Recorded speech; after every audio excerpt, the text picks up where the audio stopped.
if you have clicked on this video, then the chances are that you might be thinking to rebalance your current portfolio due to global uncertainties.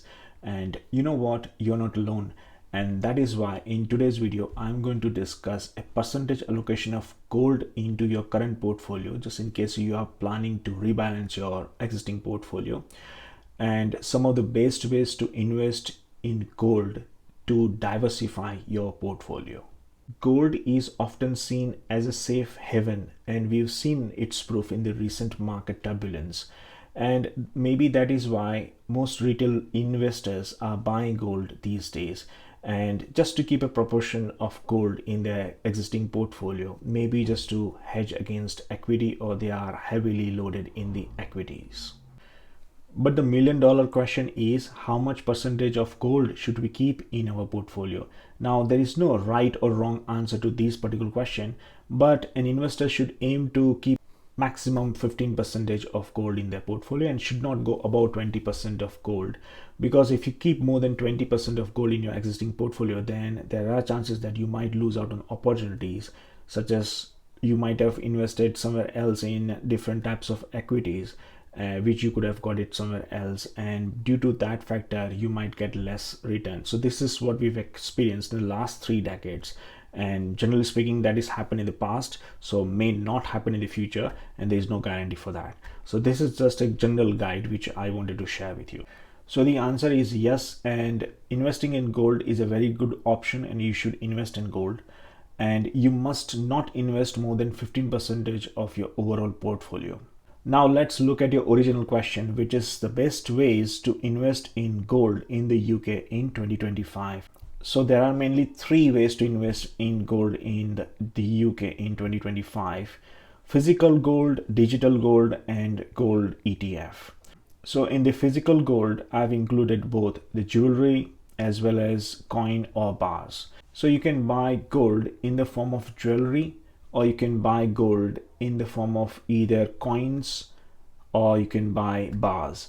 So in the both cases, it's very easy to buy. Just pay the price and get the gold. So simple. So it's not a rocket science. So you can just go to the shop or online and you can buy it straight away. So, but there are differences, such as if you are buying gold and if you're treating that as an investment, then you should not buy in the jewelry, because in my opinion, investing in gold in the form of jewelry is not an ideal way, because it's basically attached to a sentiment, and we should not treat jewelry as an investment, because there are many cons compared to pros, because they are making charges and VAT charges and all that stuff. So jewelry, ideally speaking, is not an option. But yeah, those who believe that yes, jewelry I'm buying today, and just because of an investment, those who would want as an investment, even they can buy it. But in my opinion, personally, I don't treat jewelry as an investment, but it has some sentiments attached to it. So that's my personal opinion.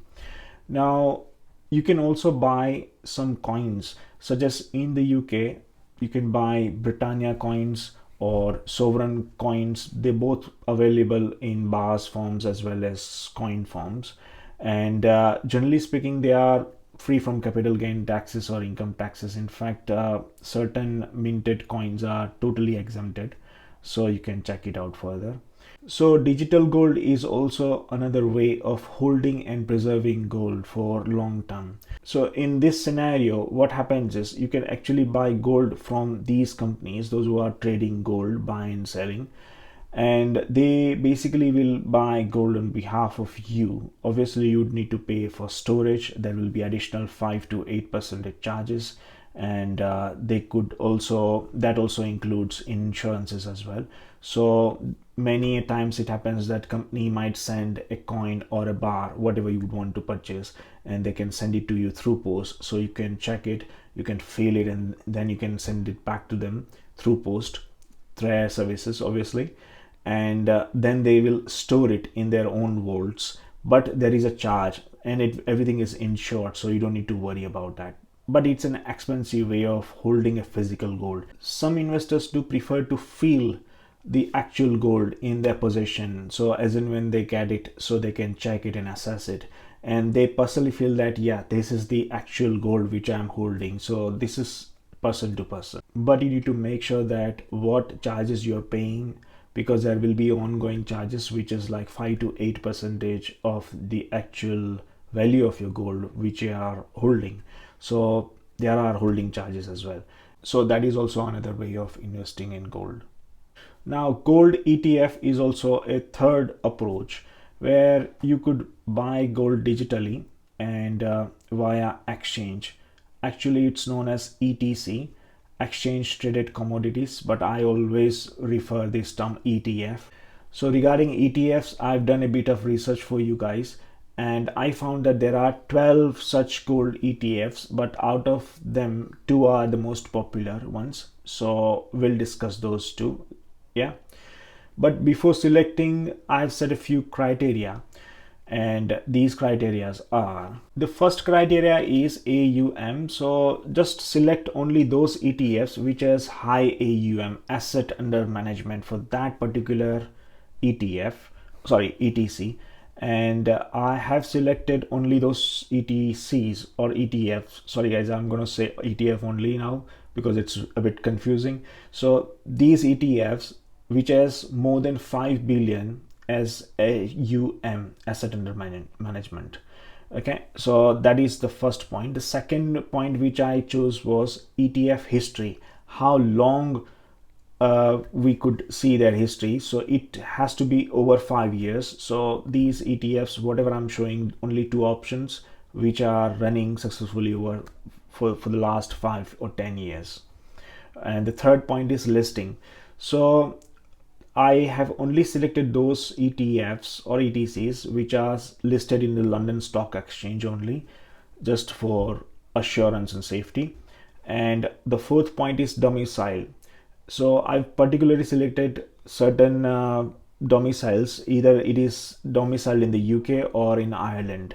And my preferred is Ireland for the tax issues, because we need to pay certain portions, such as 15% more to US government, for just in case if it's a distributing, but that is not the topic for this. But Ireland is quite easy to have. And also replication is also another point which I have selected. So for full replication only, so which is basically copying the actual index. Now the sixth point is total expense ratio, the cheaper the better. So that is also the point which I have selected. Actually I should keep it first, because many ETFs which I have seen, they are very expensive. So if it's less expensive, it is also a very good for any investors. So the first ETF we are going to discuss is iShares Physical Gold ETC, which is SGLN. So the fund size is 17 billion and the expense ratio is just 0.12% per annum. And the volatility is a bit higher side, around 14.32% for this particular ETC. And the last 3 years CAGR is 18.58, and the last 5 years CAGR is 13.34. It is not the oldest one, but yeah, it was founded in 2011, and this is by iShares by BlackRock. And it is domiciled in the Ireland. So all of them, it is basically matching all of my 6 criterias, and the performance is also very good. So this you could check the option. So basically you can go to your ETF screener. I use just ETF as my ETF screener, and not only that, I also go to the particular websites such as BlackRock, and I find I read key investors information details as well. So that could give me a peace of mind. Okay, so the second one is Invesco Physical Gold ETC, and the ticker symbol for this is SGLP, which is a bit similar. And again, the expense ratio is the same. The fund size is also 16 billion, which is above 5 billion, which is matching my criteria. And the last performance is 18.9, which is last 3 years performance CAGR, whereas the 5 years annualized return is 12.79. To be honest with you, These two ETFs are neck to neck. They are the best available options out there, but still you could do your own research. But this is just what I wanted to simplify the process, just in case if you want to include gold in your existing portfolio, or you are thinking that no, I just want to invest gold in there and I'm just sick and tired of S&P 500, so would like to diversify my portfolio. And there's nothing wrong, to be honest. If you have at least 10 to 15 percentage in your portfolio, that could give a good return of around like 12 percentage, 11 to 12% generally speaking. So that could give a very good downside protection as well. So investing in gold, in my opinion, each and every investor should keep at least between 5 to 15 percentage of their portfolio they should keep in gold. Just a quick note before I end this video, and that is these recommendations are my personal recommendations and they are not a financial advice, so please do not treat as strictly as a financial advice. These videos I'm creating is just for entertainment or educational purposes only. So please do your own research, do your own due diligence, and your capital is always at risk. And also please speak to a financial expert, wealth planner, or financial advisor before investing. If you have enjoyed this video, then please do like and subscribe to my channel.